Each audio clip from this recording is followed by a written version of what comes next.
Good day, sir. I'm Nico Masige, and I'll be demonstrating my web application to you, sir.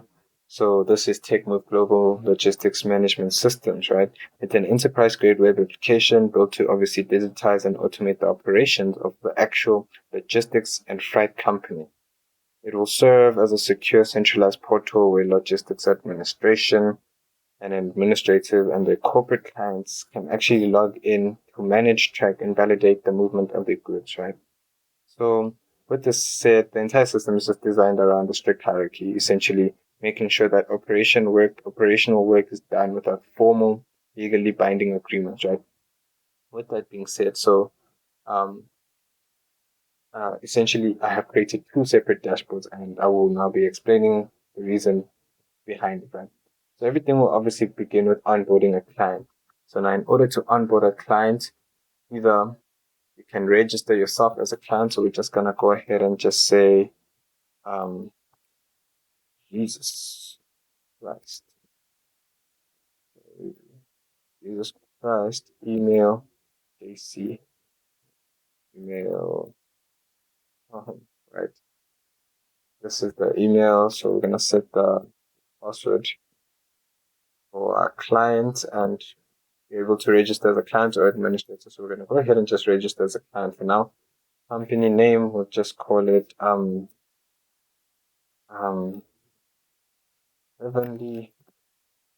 Flights, right? That's the company name, which is also very important region. We'll just say North Africa. Just select contact number. We'll just say 081121212. Go. Now we've successfully, there we go, perfect. Successfully, let's just say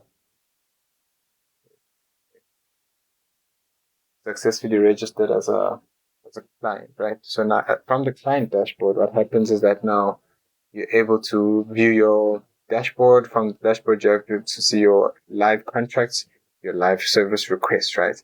And with that being said, we just registered this person should have nothing on this. We're just checking right now. They shouldn't have anything. They shouldn't have anything. Perfect. This is great, right? So now what's going to happen is that in order to quickly hop onto the dashboard side, sir, we will be speaking more in depth on everything. So essentially, the administrator, I have currently already created a admin, so I just quickly logged in as the admin. So essentially now what happens is that as the administrators use the system to register clients, right, profiles, so such as like retail chains or manufacturers, anyone who is a client and needs things shipped, essentially. The clients will get their own secure login to view their dedicated dashboard, which is where we come from right now. But currently, we're on the administration dashboard. And this basically will create transparency, between ourselves and the clients, right? So this is now from the administration side. We have our admin dashboard. And with that being said, we're able to view our total clients, total contracts, total requests.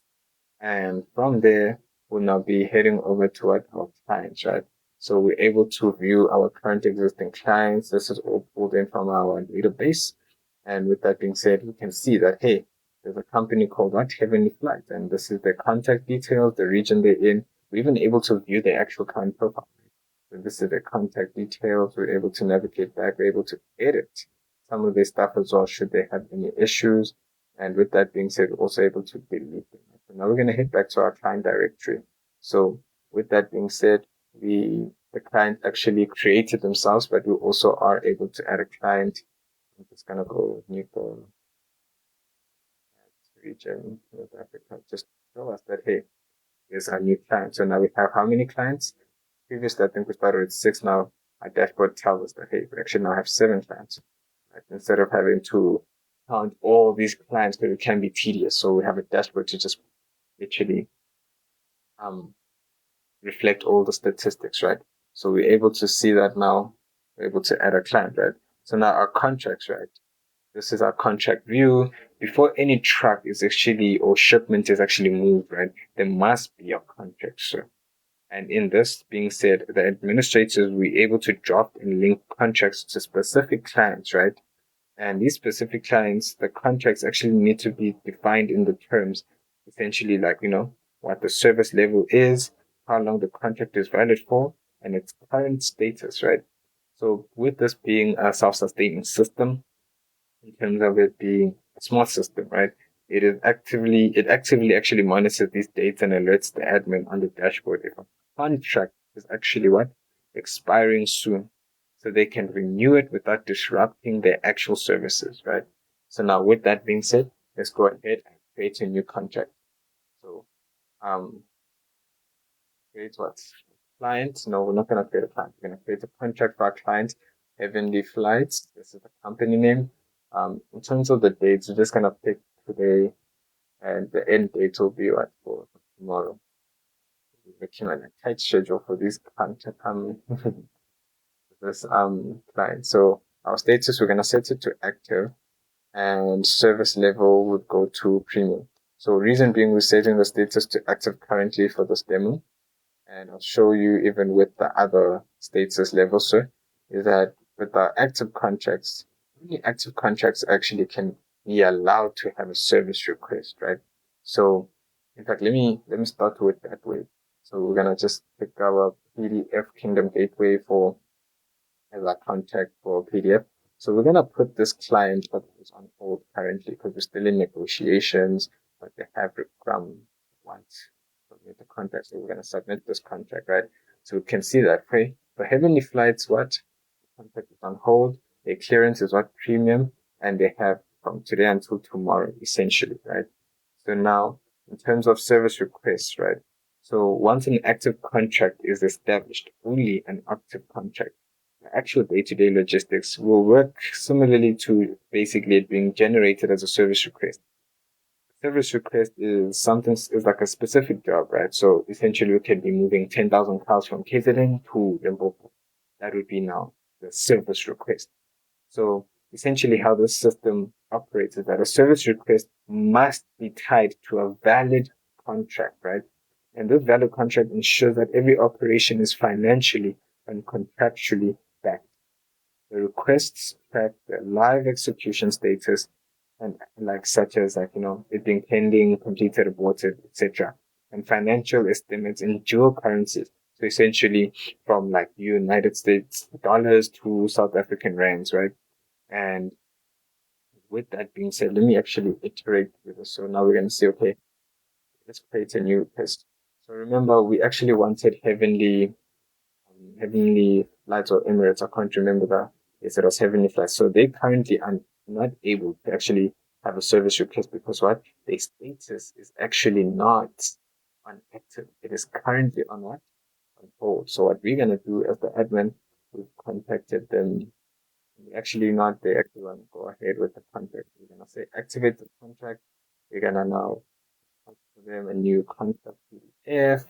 And this is like, the agreements, So before we go over to submit, we just check everything. Yes, it's still for today, it's still tomorrow. If we're going to do now, save these changes.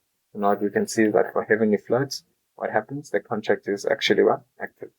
And that's our service request, right? So now, when you create a service request, we're going to select a contract. Only active contracts are available to have a service request. Happens that we're going to click what Heavenly Flights because now what the contract is actually active. So we're going to say transport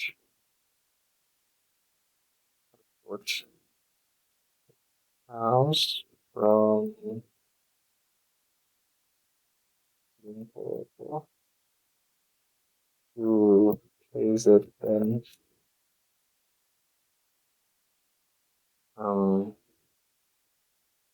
for Good Friday. So now we're seeing that we're able to insert our description. Now, with that being said, the cost of the service request and operations will cost them roughly, let's just say $700. And you can see that it was what? Auto calculates the actual currency conversion. So, and it tells you the actual rates as well, right? So now what happens is that we're able to what?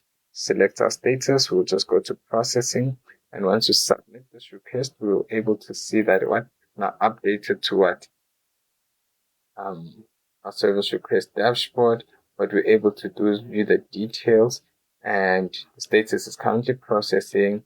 Parents' contract this belongs to what Heavenly Flights, and here's the description of the actual service request, the total cost, right?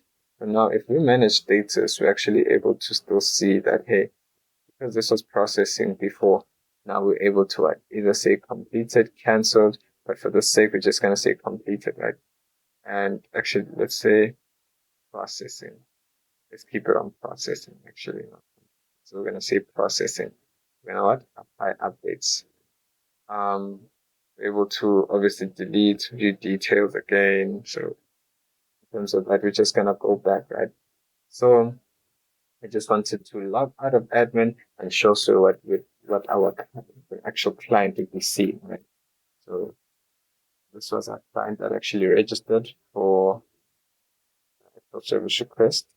And with that being said, let's just input the password. So now they've actually logged in. So now from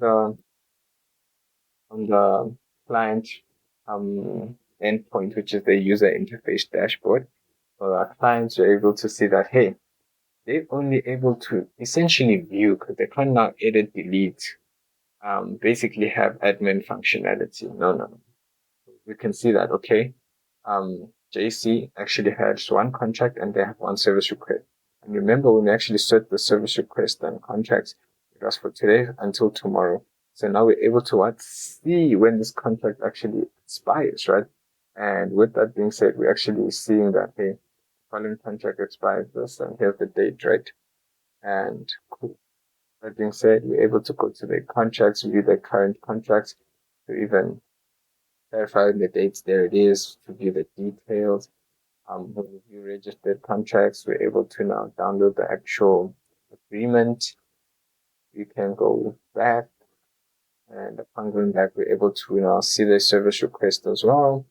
And with this being said, we're actually able to, from our client side, actually request the service, right? So instead of selecting a contract, is we actually have to select a contract because this is what we are. So we're able to even create a request. So we're just gonna create the same contract right now. I'm just gonna do this for description, and let's just say $20 latest process, and then able to submit a request. So now this has been sent over to our administration as well. Bring back to actually show that it's actually being iterated. This side is that now so now we're seeing that, hey, we have now 4 contracts total request, but our total client still remains the same because it's not a new client essentially. And with that being said, we're able to see, hey, here's this new contract from what Heavenly Flights, right? And with that being said, here's the actual service request, right? So we're seeing that Heavenly Flights actually has 2. The one that we created for them and the one that they actually sent in from their end user side, right? And with that being said, we're able to now edit a few things, so we can even just say,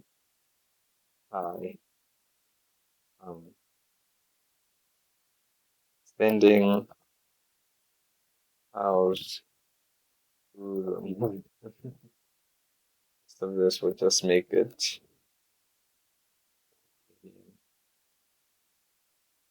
let's quickly just do this. We're able to view the details, go back, we're able to edit, apply these updates, we're able to even delete it, right? So literally like that, it is gone.